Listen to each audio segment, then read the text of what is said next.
देखिए स्टूडेंट, आज हम स्टार्ट करते हैं यूनिट फर्स्ट का लास्ट चैप्टर, चैप्टर 4, जिसका नाम है अपना special method of plant reproduction. पादपों में जनन की विशिष्ट विधियां। तो चैप्टर 1 to 3 के अंदर हम पढ़ चुके हैं कि सामान्यतः पादपों में जो जनन होता है वो एक तो वेजिटेटिव रिप्रोडक्शन और एक सेक्सुअल रिप्रोडक्शन अर्थात कायिक जनन और लैंगिक जनन के माध्यम से होता है। लेकिन हम यह अध्ययन करते हैं कि जब पादपों में बिना निषेचन के ही एक नया पादप विकसित करने की जो कुछ अन्य विधियां हैं, उन विधियों को हम यहाँ विशिष्ट विधियां के नाम से जानेंगे। कि भाई एक तो हम समझ सकते हैं कि एक तो अपना लैंगिक जनन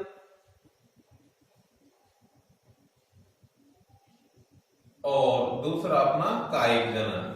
ये दो विधियां हैं जिनके द्वारा पौधों में सामान्य रूप से जनन होता है। लेकिन इनके अलावा कुछ ऐसी भी विधियां आती हैं जिनमें बिना निषेचन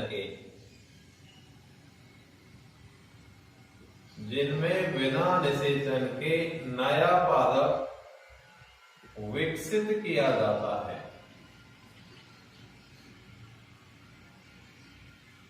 वो जो अन्य विधियां हैं उन विधियों को ही हम विशिष्ट विधियां कहेंगे।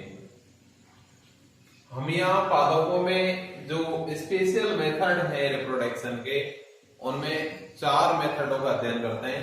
तो वो 4 मेथड कौन कौन से स्टूडेंट? तो नंबर सबसे पहले आता है असंग जनन।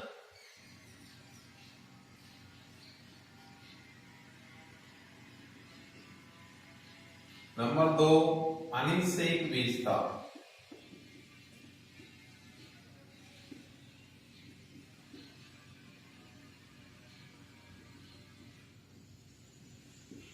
नंबर 3 सूक्ष्म प्रवर्धन।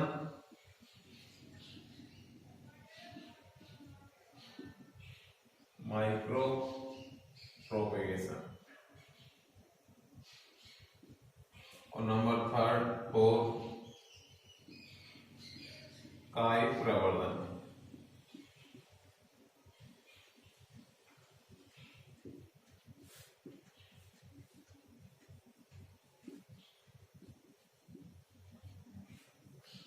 तो स्टूडेंट, सबसे पहले हम यहाँ समझने का प्रयास करते हैं असंग जनन क्या है और ये कितने प्रकार का होता है। तो सबसे पहले हम विशिष्ट विधियों में सबसे पहले अध्ययन करते हैं असंग जनन का। और असंग जनन को स्टूडेंट हम यहाँ हेंस विंकलर के अकॉर्डिंग परिभाषित करते हैं कि हेंस विंकलर ने असंग जनन को किस प्रकार परिभाषित किया। तो उन्होंने बताया कि लैंगिक जनन का ऐसी विधि द्वारा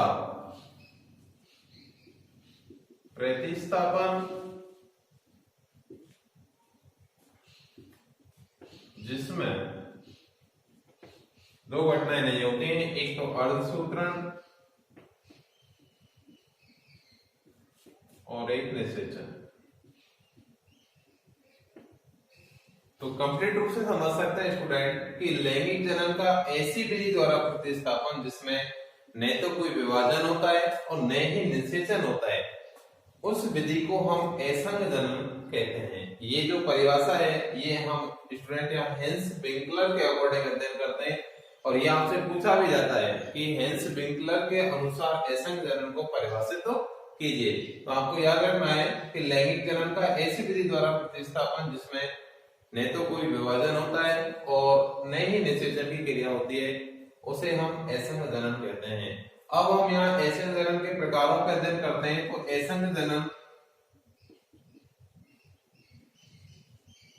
2 प्रकार का होता है। नंबर फर्स्ट पढ़ते हैं हम बीजाणुद्विद।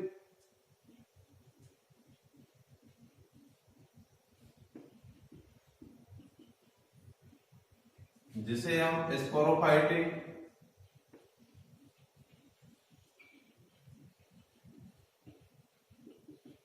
एपोमिक्सिस कहते हैं। और दूसरा है युग्मकोद्भिद असंग जनन। जिसे स्टूडेंट गैमेटोफाइटिक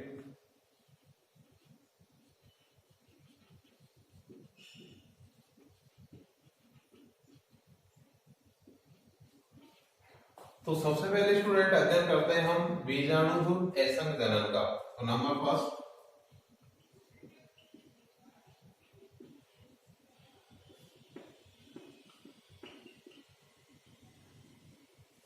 इसे कहते हैं हम स्पोरोफाइटिक एपोमिक्सिस। तो बीजाणुविद एसंग जनन को हम यहाँ अपस्थानिक भ्रूणता भी कहते हैं।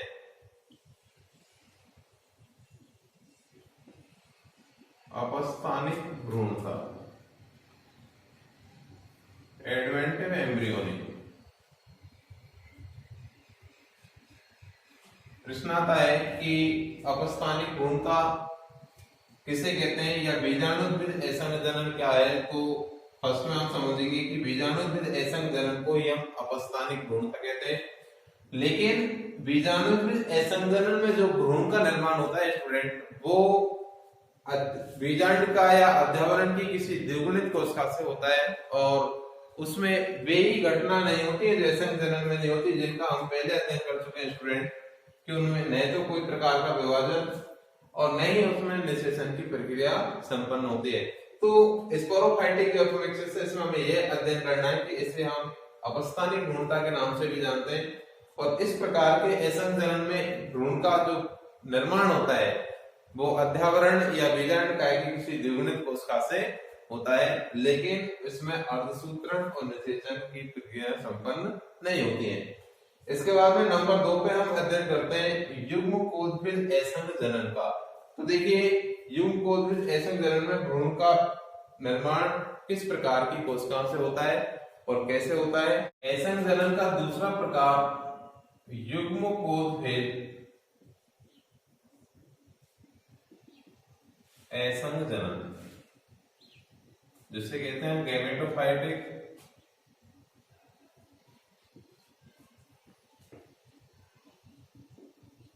एपोमिक्सिस। तो युग्मकोद्भिद एसंग जनन में स्टूडेंट जो भ्रूण का निर्माण होता है वो भ्रूणकोश की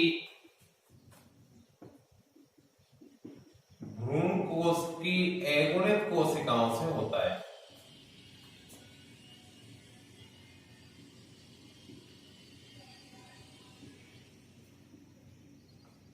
प्रश्न पूछ लिया जाता है स्टूडेंट कि बीजाणुविद एसंग जनन और युग्मकोद्भिद एसंग जनन में एक मुख्य अंतर क्या है।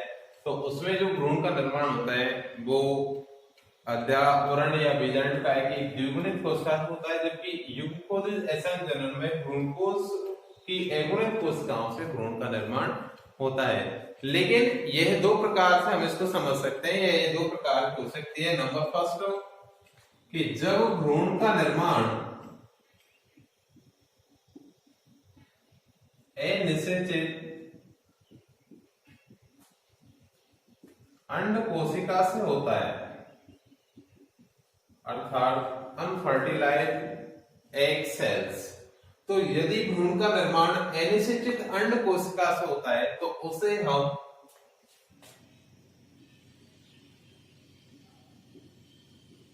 अनिषेक जनन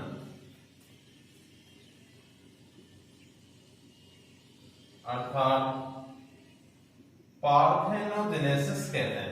तो ये भी पूछ लिया जाता है कि अनिषेक जनन क्या है।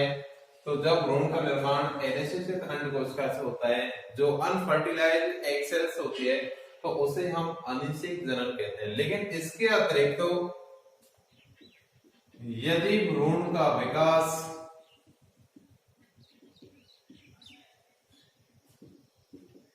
भ्रूण कोश की किसी अगुणित कोशिका से होता है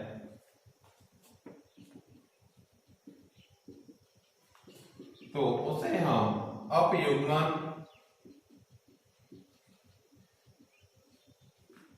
एपोगेमी के नाम से जानते हैं। लेकिन भ्रूणकोश की जो अगुणित कोशिकाएं होती हैं उनमें या तो प्रतिध्रुवी कोशिकाएं हो सकती हैं और या स्टूडेंट सहायक कोशिकाएं हो सकती हैं।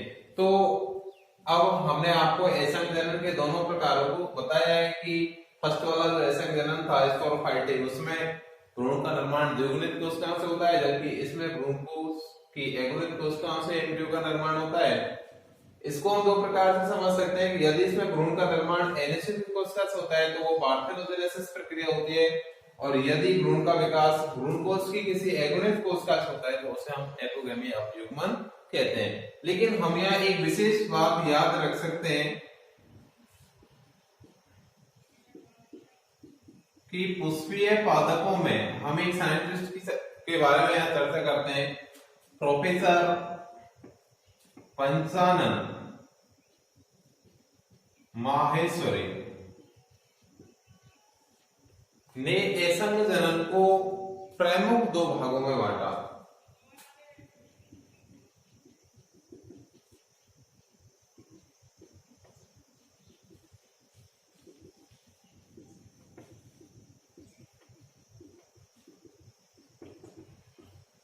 देखिए, हम आपको यहां से भी इसको बताने का प्रयास करते हैं कि पुष्पीय पादपों में प्रोफेसर पंचानन माहेश्वरी ने एसंग जनन को पुनः दो भागों में बांटा। एक तो अनावर्ती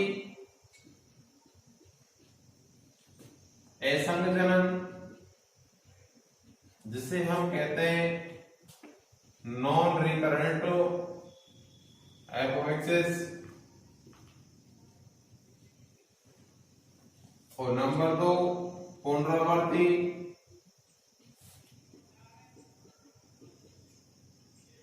एसंग जनन, जिसे हम कहते हैं रिकरेंट